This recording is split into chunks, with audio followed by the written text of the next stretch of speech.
The neon sign of Murphy's all-night diner buzzed and flickered against the dark October sky, casting an eerie red glow over the empty parking lot. It was 11:47 p.m. on a Tuesday, the kind of night when the world fell forgotten and only the lost souls found their way to places like this. Rain had been threatening all evening, and now it finally began to fall in slow, heavy drops that tapped against the diner's large windows like fingers drumming with nervous energy. Before we jump back in, tell us where you're tuning in from, and if this story touches you, make sure you're subscribed because tomorrow, I've saved something extra special for you.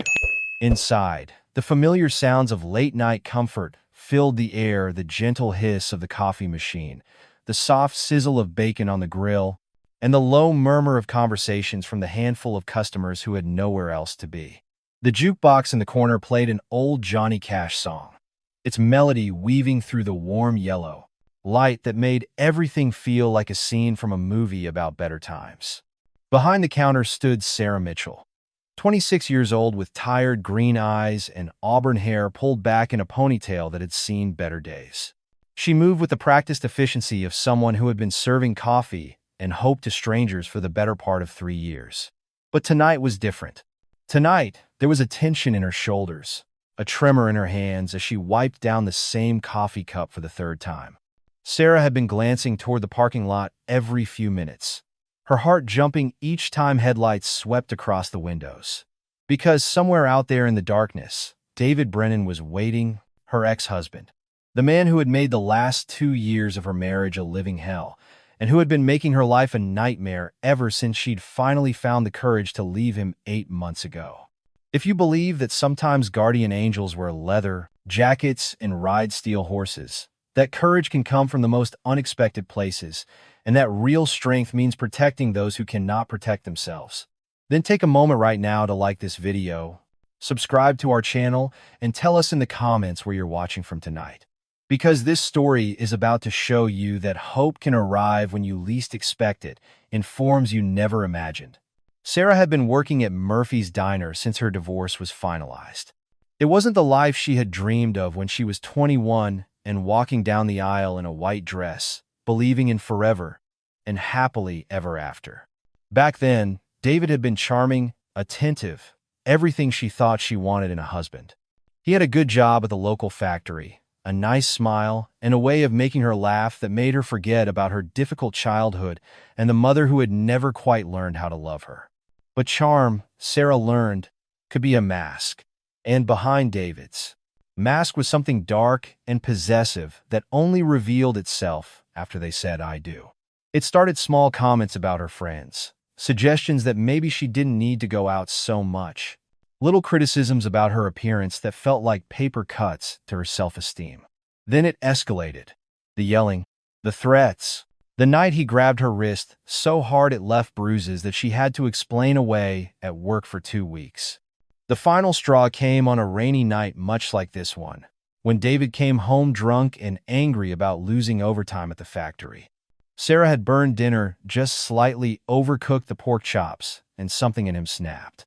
For the first time, his hand struck her face. As she stood there, tasting blood and feeling her cheek burn, she realized with crystal clarity that this was her crossroads moment. She could stay and let this become her life, or she could find the strength to leave. 3 days later, while David was at work, Sarah packed everything that mattered into 2 suitcases and left. She'd been planning it for months, saving small amounts of cash, finding this job at the diner, securing a tiny apartment across town. But leaving, she discovered, was only the beginning of her fight for freedom. David didn't take her departure well. He called her job, showed up at her apartment, sent flowers with notes that started sweet but grew increasingly threatening. He seemed to know everywhere she went, every move she made. The restraining order felt like a piece of paper against a hurricane.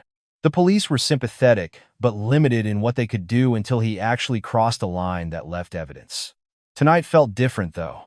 Tonight, Sarah had seen David's truck circling the diner 3 times during her shift. He was getting bolder, more desperate. And Sarah knew, with the terrible certainty that comes from living with someone for 5 years, that something was about to break.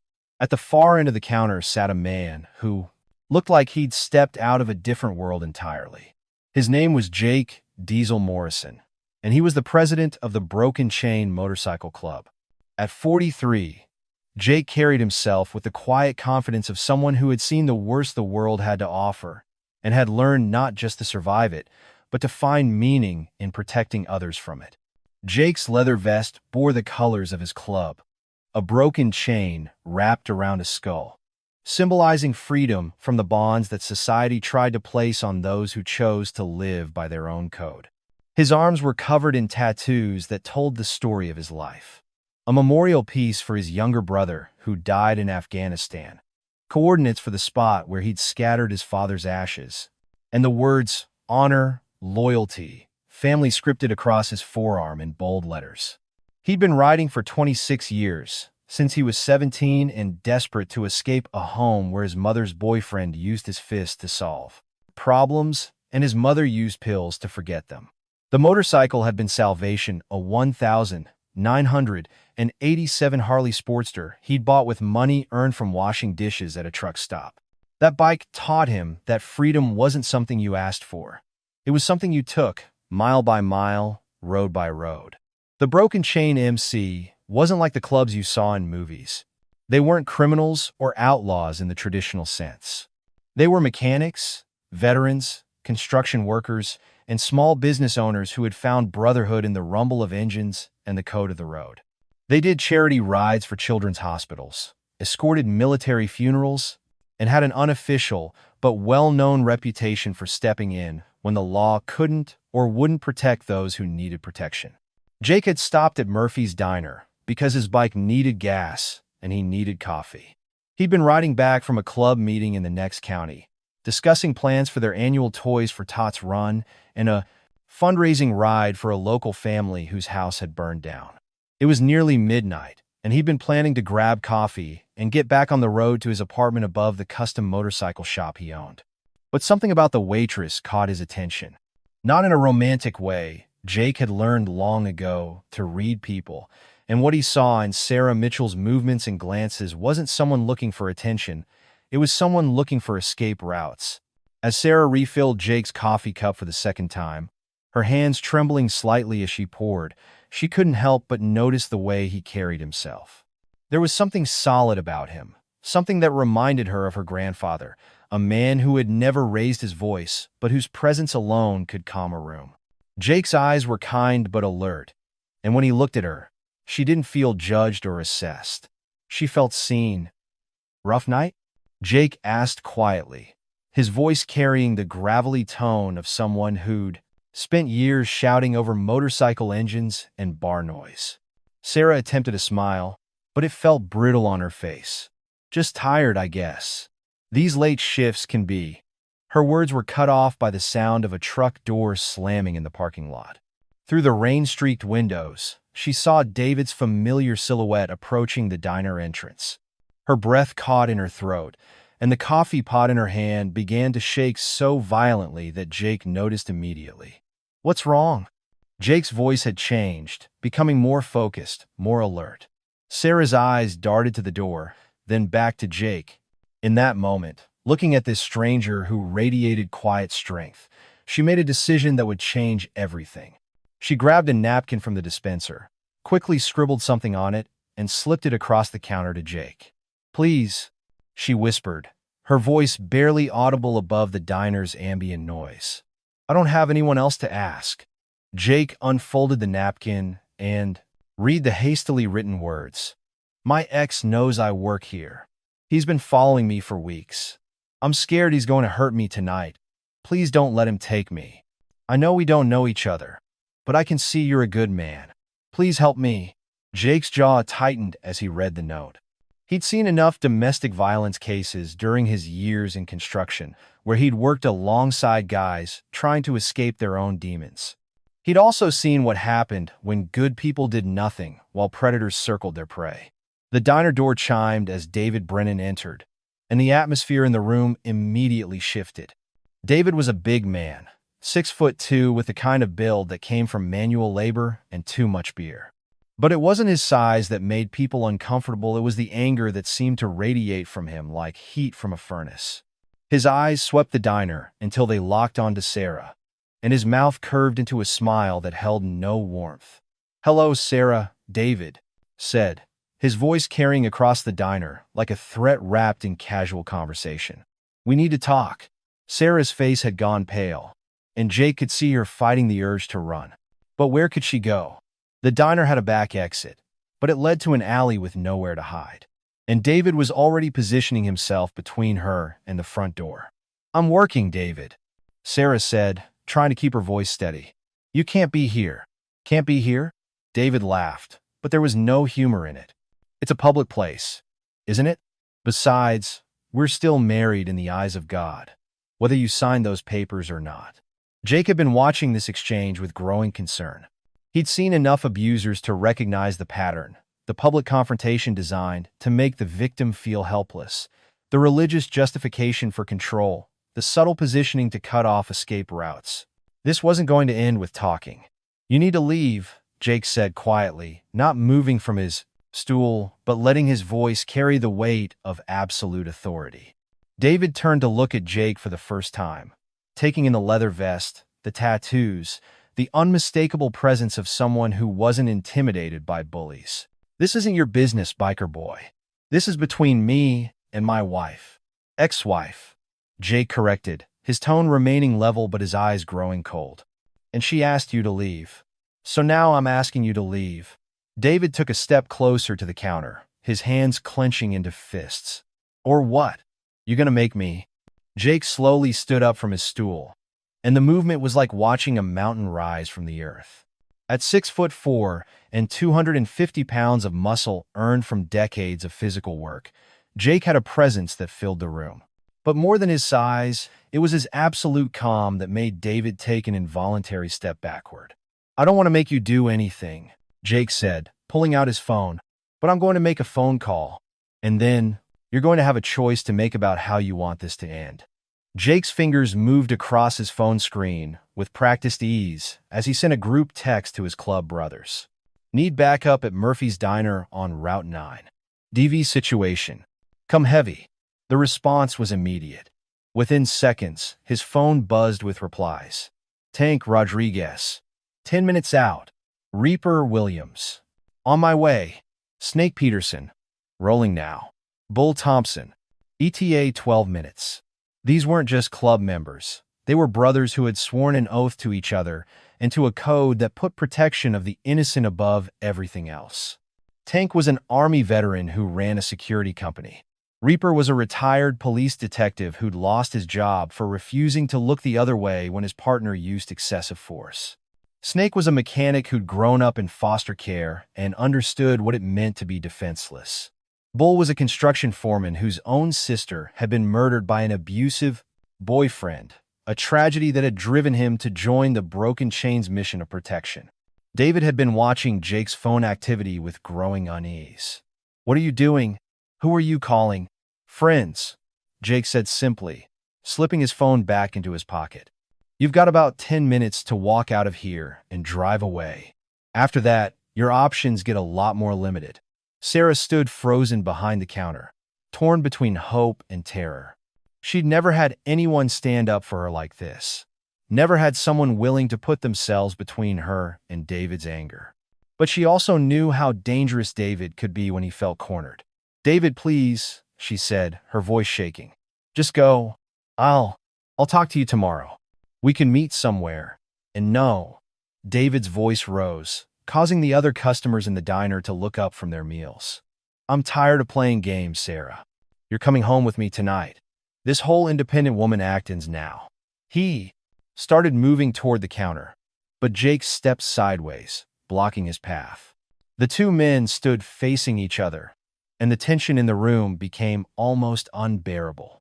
"Sir, I'm going to have to ask you to leave," called Maria Santos, the diner's night manager, from behind the register. "You're disturbing our other customers."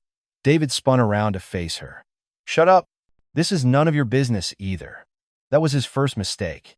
Jake's code didn't just extend to protecting women from their abusers. It included protecting any innocent person from intimidation and threats. And Maria Santos, a 60-year-old grandmother who worked the night shift to help pay for her grandson's medical expenses, definitely qualified as someone worth protecting. "You need to apologize to the lady," Jake said, his voice dropping to a dangerous calm. "And then you need to leave. Last chance." David turned back to Jake, his face red with rage. "You know what? Screw this. Sarah, get your coat. We're leaving. Now." He moved toward the counter again. But this time, Jake didn't just block his path. He placed his hand firmly on David's chest, stopping him cold. "Touch her, and you'll regret it for the rest of your life," Jake said quietly. That's when they heard it, the distant rumble of motorcycle engines approaching. David's face went pale as the sound grew louder, a mechanical thunder that seemed to shake the very foundations of the diner. Preparing and narrating this story took us a lot of time, so if you're enjoying it, subscribe to our channel. It means a lot to us. Now back to the story. Through the windows, they could see headlights cutting through the rain, multiple bikes pulling into the parking lot with the precision of a military formation. The engines wound down, but the silence that followed felt more ominous than the noise had been. "What the hell?" David whispered, staring out at the parking lot where 6 massive motorcycles sat gleaming under the diner's exterior lights. The door chimed again, and this time it was Tank Rodriguez who entered first. He was shorter than Jake but built like his nickname suggested: broad shoulders, thick arms, and the kind of presence that came from years of military training. Behind him came Reaper, a tall, lean man with graying hair and the coldest blue eyes David had ever seen. Then Snake, Bull, and 2 other club members filled the doorway. They didn't say anything at first. They just took positions around the diner, creating a wall of leather and steel between David and any possible exit. These weren't young hotshots looking for a fight. They were seasoned men in their 30s and 40s who had learned that sometimes the threat of violence was more effective than violence itself.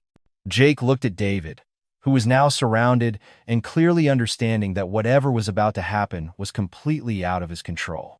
"My brothers and I," Jake said conversationally, "we take a very dim view of men who terrorize women. It's one of those things that just doesn't sit right with us." Tank stepped forward, pulling out his phone. "David Brennan, right? Born March 15th, 1995, lives at 247 Elm Street, apartment 3B. Works at Morrison Manufacturing on the day shift." David's eyes widened. I ran security for a lot of companies in this area," Tank said calmly. "Amazing what you can find out about someone in 10 minutes when you know the right people to call." Reaper pulled out a small notebook and flipped it open. "Arrested twice for domestic disturbance calls. Charges dropped both times because the victim," he looked directly at Sarah, "was too scared to testify. 1 DUI, 2 incidents of disorderly conduct, and a harassment complaint filed last month that's still pending." David was looking around frantically now, realizing that these men knew everything about him, while he knew nothing about them, except that they outnumbered him and looked like they could break him in half without much effort. "Here's what's going to happen," Jake said, his voice taking on the tone of someone delivering an ultimatum. "You're going to walk out that door, get in your truck, and drive away. And you're never going to come near Sarah again. Not at work, not at her apartment, not at the grocery store. Nowhere." "You can't make me," David started. But Reaper cut him off. "Actually, we can," the former detective said mildly. "See, I still have friends on the force, and they tell me that harassment case against you, it's about to get a lot more serious, especially when they hear about tonight's little performance." Bull, who had been silent until now, spoke up. His voice was soft, almost conversational, but there was something in it that made David's blood run cold. "My sister was killed by a man just like you. Beat her to death because she tried to leave him. You know what the worst part was? All the people who could have stopped it but didn't want to get involved." He paused, letting that sink in. "We're not those people." Snake was standing by the window, keeping watch on the parking lot. "Jake, we've got company. Looks like someone called the law." Through the rain, they could see the flashing lights of a patrol car pulling into the parking lot. Jake smiled grimly. This was actually perfect timing. "David," Jake said, "you've got about 30 seconds to make a choice. You can walk out of here right now, and this ends tonight. Or you can stick around and explain to Officer Patterson, yeah. We know him too, why you're violating a restraining order and threatening your ex-wife in front of 7 witnesses. Sarah had been watching this unfold with a mixture of amazement and terror. These men, these strangers, were putting themselves at risk for her.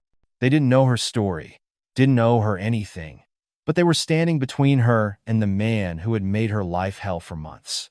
David looked around the room one more time, taking in the faces of men who clearly weren't bluffing. His bravado was crumbling, replaced by the realization that for the first time in his life, he was the one who was outmatched and outnumbered. "This isn't over," he said to Sarah, but his voice lacked conviction. "Yeah, it is," Tank said quietly. "Because if we see you anywhere near her again, we're going to have a much longer conversation. The kind that takes place in an empty warehouse where nobody can hear you scream." Jake held up his hand. "That's enough. David, you've got 10 seconds to walk out that door before the officer comes in here, and I hand him a room full of witnesses to harassment and intimidation." David Brennan, the man who had terrorized Sarah Mitchell for months, who had made her afraid to go to work, afraid to go home, afraid to live her life, looked around one more time and realized he had lost.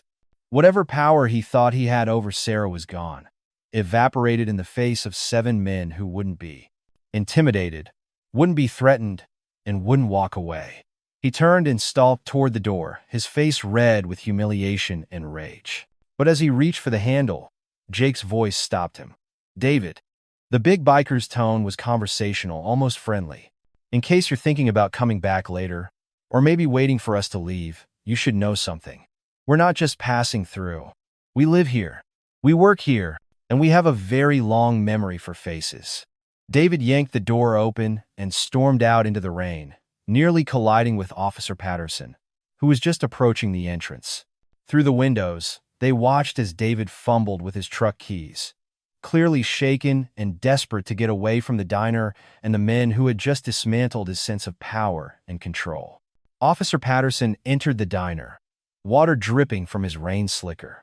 He was a veteran cop in his 50s who had worked these roads for 20 years and knew most of the stray, local troublemakers by name. "Evening, Jake," he said, nodding to the club president. "Got a call about a disturbance."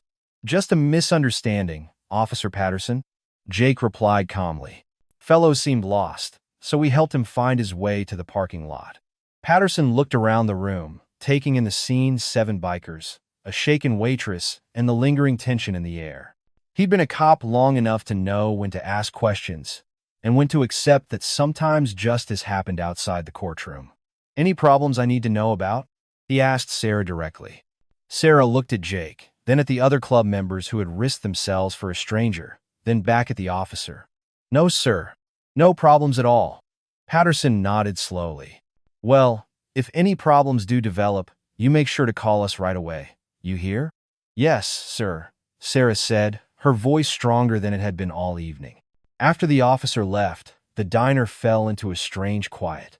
The other customers, who had been watching the drama unfold with wide eyes, began to return to their meals and conversations. The jukebox resumed playing, and Maria Santos started making fresh coffee as if nothing had happened. Sarah stood behind the counter, still trembling but for different reasons now. For the first time in months, she felt safe. Not just protected, but genuinely safe. As if a weight she'd been carrying had suddenly been lifted from her shoulders. "I don't know how to thank you," she said to Jake, her voice thick with emotion. Jake sat back down on his stool and picked up his coffee cup. "You don't need to thank us. That's what decent people do for each other." "But you don't even know me," Sarah protested. You saw a note from a stranger and called your friends and we did what needed to be done," Tank said, settling onto the stool next to Jake. "That's what brotherhood means. It's not just about the guys wearing the same patch as you. It's about standing up for people who can't stand up for themselves." Reaper was on his phone, speaking quietly to someone. When he hung up, he turned to Sarah. "I just talked to a friend of mine who works domestic violence cases. She's going to call you tomorrow about getting that restraining order upgraded and making sure tonight's incident gets properly documented." I can't afford a lawyer, Sarah said quietly. I already taken care of, Reaper replied. The woman's shelter downtown has a legal aid program. My friend is going to make sure you get connected with them. Sarah felt tears starting to well up in her eyes, but for the first time in a long time, they weren't tears of fear or despair. They were tears of gratitude and relief. Snake, who had been quiet through most of the evening, spoke up. Ma'am, I run a garage about 10 miles north of here. If you ever need your car looked at, or if you need a ride somewhere safe, you call me. He handed her a business card. Day or night, doesn't matter. Bull nodded toward the card. All of us, we're in the book. You ever feel like that man is bothering you again? You call any one of us. We'll handle it. Jake finished his coffee and placed a $20 bill on the counter, far more than the coffee cost. Sarah, can I ask you something? She nodded. What are you planning to do now? I mean, long term, you gonna keep working here? Sarah thought about it. For months, her life had been consumed by fear, by looking over her shoulder, by planning every move around avoiding David. She hadn't thought about the future in any real way because she'd been too focused on just surviving each day. I've been taking classes online, she said slowly. Business administration. I always wanted to run my own shop someday. Maybe a bakery or a coffee shop. Something small, you know? Somewhere people could come and feel safe. Jake smiled, and Sarah realized it was the first genuine smile she'd seen from him all evening. That sounds like a good plan. You should stick with it. As the club members began to filter out of the diner, each one stopping to shake Sarah's hand or offer a few words of encouragement, Sarah felt something she hadn't experienced in years. Hope for the future. Tank was the last to leave, but before he headed for the door, he turned back to Sarah. You know, we do a lot of charity work, fundraisers, toy drives, that kind of thing. If you ever want to help out, we could use someone with business skills to help organize things. I'd like that, Sarah said, and she meant it. After they were gone, the diner settled back into its normal late-night rhythm. Maria Santos brought Sarah a cup of coffee and squeezed her shoulder gently. You okay, Mija? The older woman asked. Sarah looked out the window at the rain, which had finally begun to lighten. In the parking lot, she could still see the tire tracks where David's truck had peeled out, but somehow that seemed like evidence of someone else's life, someone else's fear. Yeah, she said, and realized she was telling the truth. I think I'm going to be okay. 6 months later, Sarah Mitchell stood behind the counter of her own coffee shop, Second Chances Cafe, watching the morning rush of customers who had become like family to her. The shop was small but warm, with mismatched furniture and local artwork on the walls. It was exactly what she had dreamed of, a place where people could come and feel safe, welcomed, valued. The business loan had come through with help from Reaper's contacts at the bank. Tank's security company had installed the alarm system at cost. Snake had fixed up the espresso machine that she'd bought used from a restaurant supply company. And Jake had been there on opening day, along with a dozen other club members, making sure everyone in town knew that Second Chances Cafe was under the protection of the Broken Chain MC.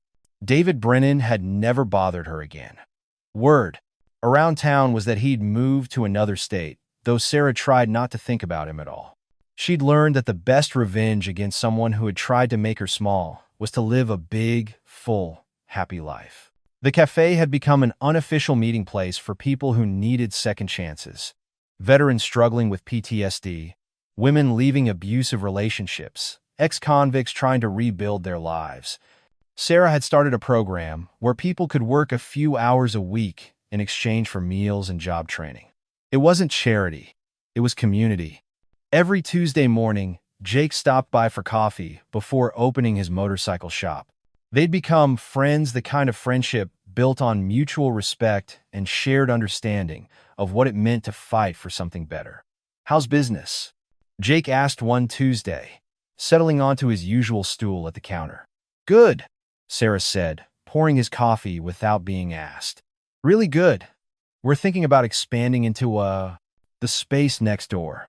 That's great, Jake said, and then his expression grew more serious.